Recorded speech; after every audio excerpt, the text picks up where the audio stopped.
Hi, I'm Daz. Today's puzzlement is a solar powered light. I'm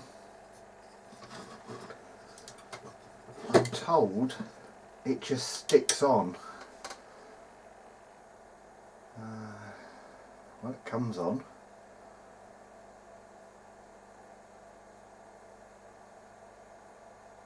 I heard the click of the relay. I've played with this already and it seemed to work when I first switched it on and triggered successfully, but then after a few seconds, well, a few minutes or a minute or so, it decided to just stick on. I heard the relay click. Now it's just stuck on permanently. Ooh, that's exceedingly bright. Well, now it seems to have completely got stuck on. So, just looking at the board here, there's a pair of boards. One's got a relay and a transistor on it, I presume.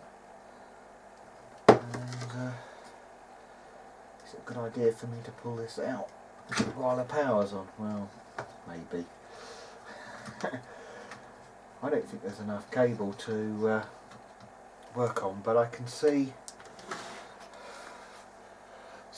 what I can see. There's a red wire, a brown wire and a blue wire. Is there any markings? One says in, one says common, and the red one looks like it's going to relay contact. So how much power is there? That'd be a good start. 7.13 volts, so I guess that's 2 lithium cells then. And then the return to from the relay, 7 volts. So there's 3 wires on here from the board. I can't see any markings. I've already tried cleaning the contacts on the pots and that's had no effect. So I've got a no-name chip, the looks of it. That's not helpful, but I guess there's only a few chips that are used. I'm just looking for corrosion on any of the resistors, but it's still stuck on.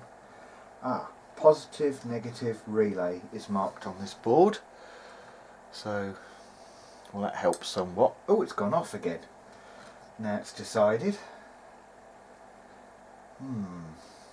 That's interesting. Finger sensitive. As I heard the relay drop out, that tends to tell me that it's probably not a problem. Trying not to cause a short here. Probably not a problem with the relay output. Can I get onto the positive here? Oh, that's interesting. So the voltage coming to this is 4.8 volts.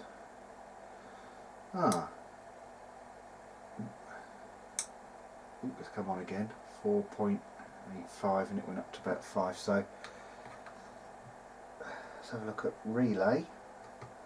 See what that does. That's looks low to me. So maybe this board actually drives the relay itself, and maybe on the other board it's a voltage regulator. That's interesting. The other thing I'd be suspicious of, I have cleaned these pots, but do the pots read right? 150k, 0 because it's right round. That one's about 400. That's 500k, so that's good. Does the sensor work? Day-night sensor.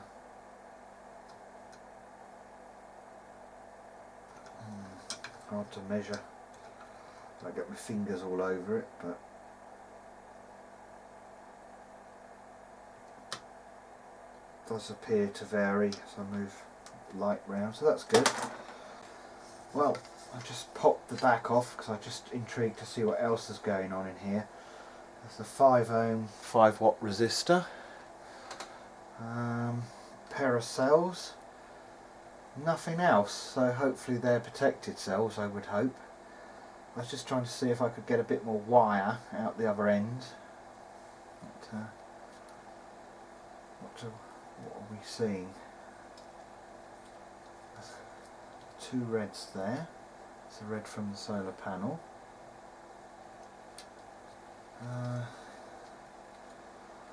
Brown from the switch, so that's the on-off switch, so the solar panel can still charge when it's off then, presumably. How many red wires are coming out of this pack? Interestingly, 2 reds and a black wire, so solar panel goes to something in the battery pack.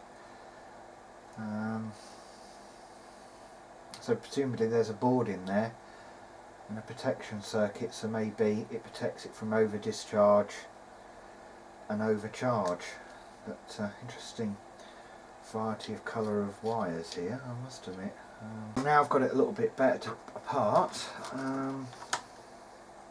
That is indeed 5 volt voltage regulator there, and here is the transistor to switch the relay. So it's interesting how that voltage was varying. It's interesting, this PCB looks like it's designed for something else. What does it say there? 36 volts. 5 volts there. Now you can't help thinking this is a board for a mains powered one. Looking at it, I'll just get that out of the way so you can see it clearly. Because yeah, that looks like a space for resistor, or yes, capacitor symbol on there, and a 2.2 mega ohm discharge resistor. So it looks like what this is actually a board from a mains type light, I guess. So that's intriguing. Well, I'm testing the voltage regulator a bit more accurate now. 4.97. What's going in the other side of it? 6.45. That tends to suggest to me the batteries are going flat. Yes, the batteries are actually running down now. Well, this is concerning. I suggested there might be a switch off circuit for the cells, and I'm down to 5.5, so yeah, that's a bit concerning. What voltage does it actually turn off at? Well, 5.5, so that's down to, well, it's still 2.5, but it seems like it wants to be cutting out soon, unless that is what happened there. But I'll sort of put a load on and test it and see if it really does cut out.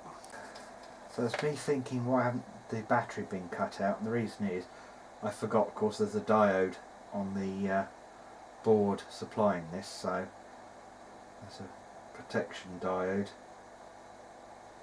I'm not sure why, before it goes into the voltage regulator. Yeah, I'm just playing with the light again. Just traced out some of the circuitry. Interesting to note that the regulator doesn't regulate until you've got more than 7.25 volts. Here, you've got the volt drop through the diode, as well as, of course, the drop out of the regulator, so that's not too clever. So the batteries need to be fully charged before you get regulation. I guess that the circuit doesn't like that much, the PIR circuit. So you can see it's just randomly switching on and off at the moment, so I'm just trying to figure out why that is. I thought I'd have a look at the voltage regulator output, because there's no smoothing capacitor on the output of the voltage regulator, and I thought, well, that's not good practice either, is it? I've disconnected the LDR in case that's causing some sort of problem, but I've got it pointed at the desk, the sensor, and it's just randomly switching on and off at the moment, which isn't too clever. So I'm not quite sure where to go next. So I'm going to see if I can find out what chip's in here, but I suspect it's probably a fairly generic one, It's probably used in most of these PIR lights, but yeah, it's just nicely randomly switching on and off at the moment.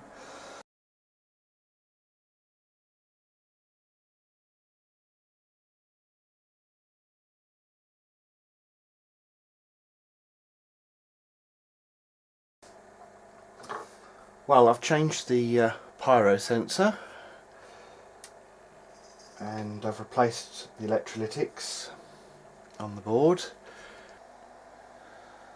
Well, I've carefully put the lamp back together now and just giving it a test.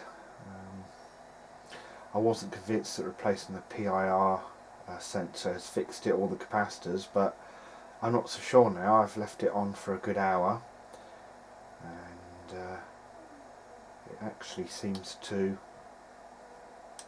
yes, work. Huh, okay, maybe I've got success on this one.